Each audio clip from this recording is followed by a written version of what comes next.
Food and వంటల్స్కి స్వాగతం అండి. ఏంటిది అనుకుంటున్నారా? బీరకాయ తొక్కండి. బీరకాయ కాయగాను ఉపయోగపడుతుంది. తొక్కు కూడా మనం వేస్ట్ చేయకుండా చక్కగా దాన్ని కూడా పచ్చడి చేసుకొని ఉపయోగించుకోవచ్చండి. మా స్టైల్లో ఎలా చేసామో ఒకసారి చూపిస్తాం, మీరు కూడా వచ్చేయండి.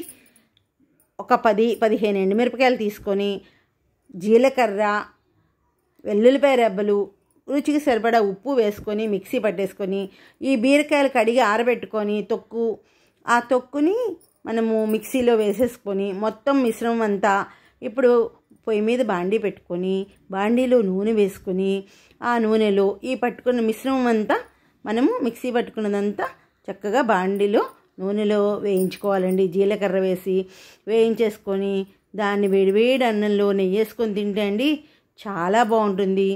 దీన్ని పిల్లలకు కూడా పెట్టచ్చండి, చాలా బాగుంటుంది. ఒకసారి ట్రై చేయండి. మా ఛానల్ని సబ్స్క్రైబ్ చేసుకోండి.